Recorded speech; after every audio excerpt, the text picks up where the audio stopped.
আসসালামু আলাইকুম রহমতুল্লাহি ওয়া বারাকাতুহু। আজকে আমরা রসায়নের তৃতীয় অধ্যায়ে আপেক্ষিক পারমাণবিক ভর নির্ণয় করার পরে আমরা কিভাবে আইসোটোপের শতকরা থেকে আপেক্ষিক পারমাণবিক ভর নির্ণয় করা যায় এই নিয়মটা একটু আমরা দেখব এবং তারপর আমরা গাণিতিকগুলো ক্রম অনুসারে করব। তাহলে টপিকটা হচ্ছে আমাদের কি, যে আইসোটোপের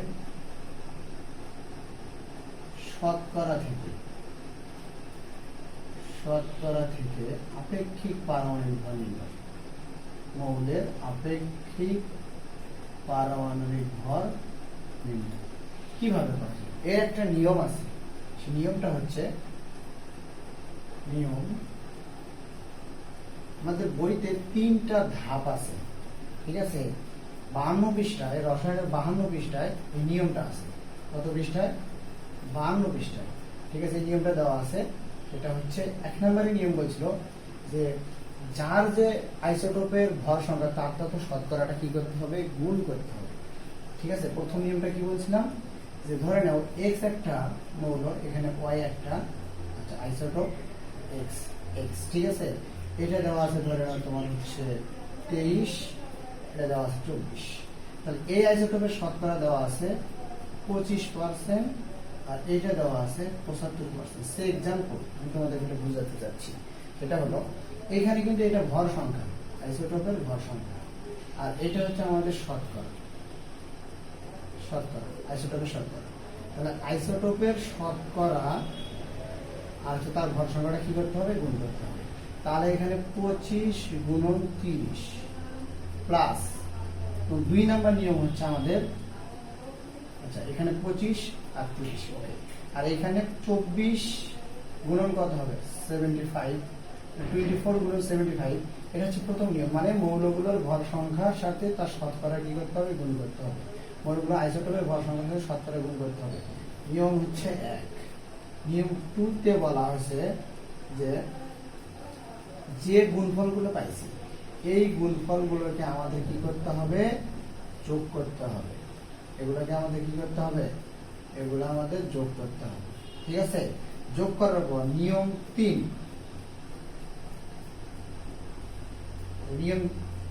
কি বলা আছে, এবং এইখানে আমরা যে গুণফলগুলো যোগ করে আমরা যে মোট মানটা পাবো, 25 গুণন 30 প্লাস 24 গুণন 75, সেগুলোকে আমরা কত দ্বারা ভাগ করবো, 100। এই নিয়ম 3টা। তাহলে এই 3টা নিয়মকে যদি অবলম্বন করা যায় তাহলে আমরা হচ্ছে আপেক্ষিক পারমাণবিক ভরটা নির্ণয় করতে পারবো। আমি একটা যে কোনো একটা মৌলের ধরে সেটা আমি এক্সাম্পলটা তোমাদেরকে বুঝিয়ে দিলাম। আবার বলতেছি যে আইসোটোপের শতকরা থেকে আপেক্ষিক পারমাণবিক নির্ণয় হচ্ছে কি, মৌলগুলোর যে আইসোটোপের ভর সংখ্যা তার তো শতকরার মান দেওয়া থাকবে, এই দুটাকে কি করতে হবে, গুণ করতে হবে, এবং এই গুণফলগুলোকে কি করতে হবে, যোগ করতে হবে। যোগ করে তাকে কত দ্বারা ভাগ করতে হবে, 100 দ্বারা ভাগ করলে তুমি যে মানটা পাবা সেটা হচ্ছে মৌলের কি হবে, আপেক্ষিক পারমাণবিক ভর। তাহলে আমাদের বইতে একটা ম্যাথ আছে, এইটা একটু আমরা কমপ্লিট করে দিচ্ছি। দেখো বইতে একটা ম্যাথ আছে যে প্রকৃতিতে ক্লোরিনের 2টি আইসোটোপ,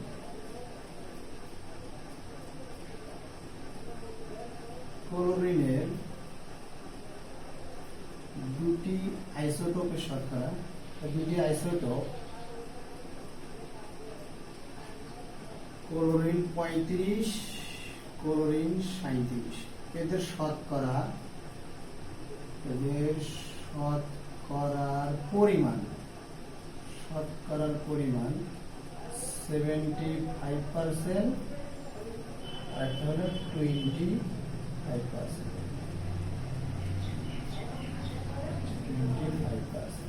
ঠিক আছে, এটা আমাদের প্রশ্ন। আমাদের 2 নম্বরের প্রশ্ন বললো যে মৌলটি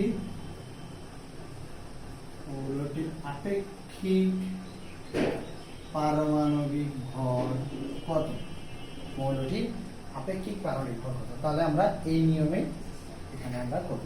সর্বপ্রথম আগে আমাদের যেটা করতে হবে, দেওয়া আছে দিয়ে মানটা নিতে হবে। তাহলে দেওয়া আছে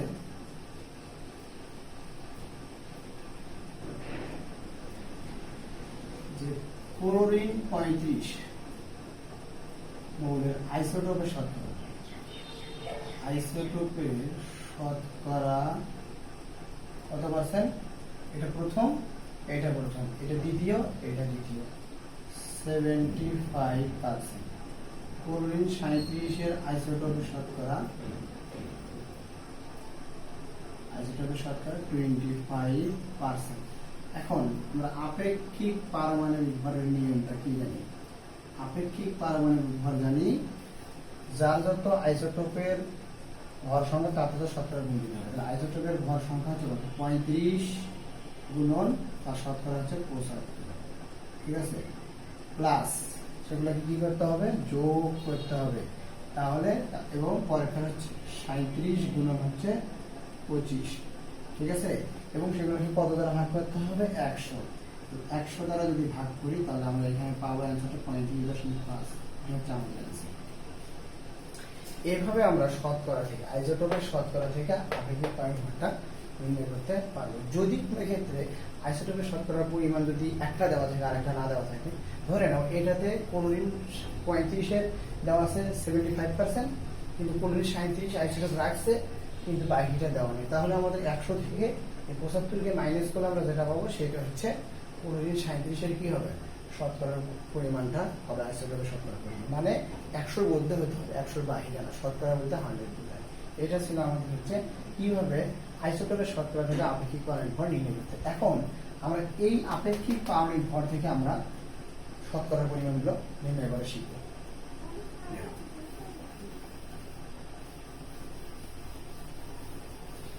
সহজ, এবার অনেক সহজ, অনেক সহজ।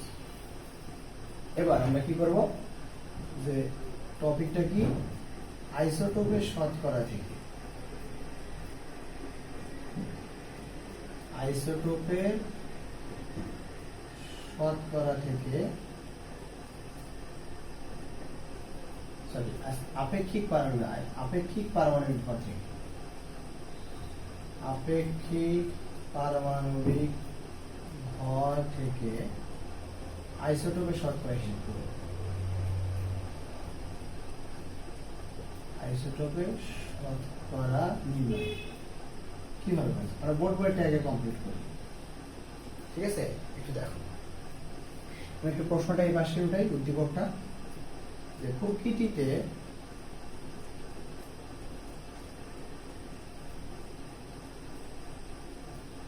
কপারের দুটি আইসোটোপ, কপার 63 ও কপার 65, তাহলে কপার 63 ও কপার 65 এদের ভর, আপেক্ষিক পারমাণবিক ভর 63.5। এখন আমাদের ঘ নম্বর প্রশ্ন হলো কপারের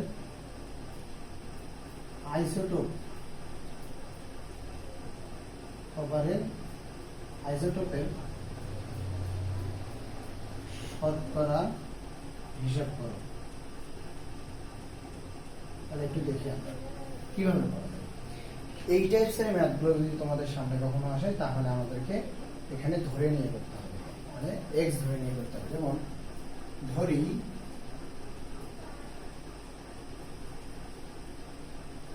কপার 63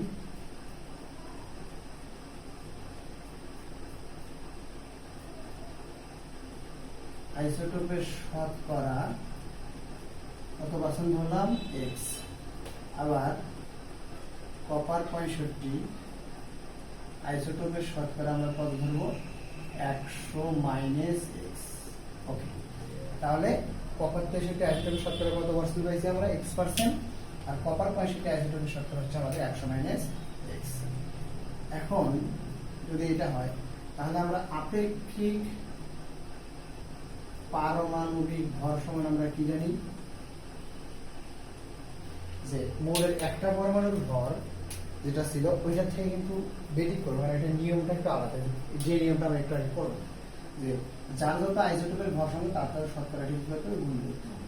তাহলে 63 গুণন এক্স, মানে দেখো এখানে কপার 63 ভর সংখ্যা 63, দেখো কপারের 63 দেখো হচ্ছে ভর সংখ্যা এবং হচ্ছে তার পার্সেন্টেজ হচ্ছে এক্স, ঠিক আছে, প্লাস হচ্ছে কপার 65, মানে এটার ভর সংখ্যা তার পার্সেন্টেজ আমরা কত ধরছি 100 মাইনাস এক্স, সেগুলোকে আবার যোগ করতে হবে, যোগ করে দিছি এবং এটাকে আমরা কত দ্বারা ভাগ করতে হবে বলো তো, 100 দ্বারা ভাগ করতে হবে। এখন আপেক্ষিক পারমাণবিক ভরের মানটা কিন্তু ওরা দিয়ে দিছে, দেখো 63.5 এটা দিয়ে দিছে, তাহলে আমরা বসায় দিই 63.5 সমান লিখতে পারি, এটাকে গুণ করলে 63x প্লাস 65 এটার সাথে গুণ করলে 65 গুণন 100 প্লাস মাইনাসে মাইনাস 65 এর সাথে গুণ করলে 65x, মানে এই 65 এই দুইটার সাথে গুণাকার আছে, নিচে আমরা কত জানি 100। এখন বা 63.5 63x থেকে 65x বাদ দিলে মাইনাস 2x প্লাস 6500, নিচে আমাদের কত 100। এখন এটা আর গুণ করে নিতে হবে, মাইনাস 2x প্লাস 6500 এটার সাথে এটা গুণ হবে 6350, মানে 100 সাথে 63 থেকে 5 গুণ করলে 5350, বা মাইনাস 2x যদি রাখি এটা প্লাস হয়ে যাবে, পাশে যাবে কি হয়ে যাবে মাইনাস হয়ে যাবে 6350 মাইনাস 6500, বা মাইনাস 2x সমান এটা বাদ দিলে মাইনাস 150, মাইনাস মাইনাস কাটাকাটি উঠে যাবে 150, x সমান উপরে 150 নিচে দিয়ে ভাগ দিলে আমরা কত পাচ্ছি 75%। তাহলে আমরা x এর মানটা কত পাইছি 75%, x কার কপার 63 আইসোটোপের 70 পরিমাণ পেয়ে গেছি, আর এই x এর মানটা এই জায়গায় বসায় বাদ দিলে কপার 65 পেয়ে যাবে। অতএব কপার 65 আইসোটোপের 70 হবে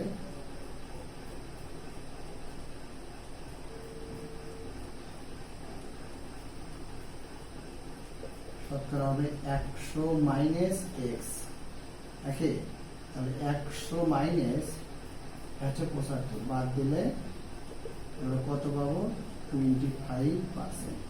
তাহলে আমাদের কপার এখন অ্যান্সারে যদি লিখি, অতএব কপার 63 আইসোটোপের শতকরা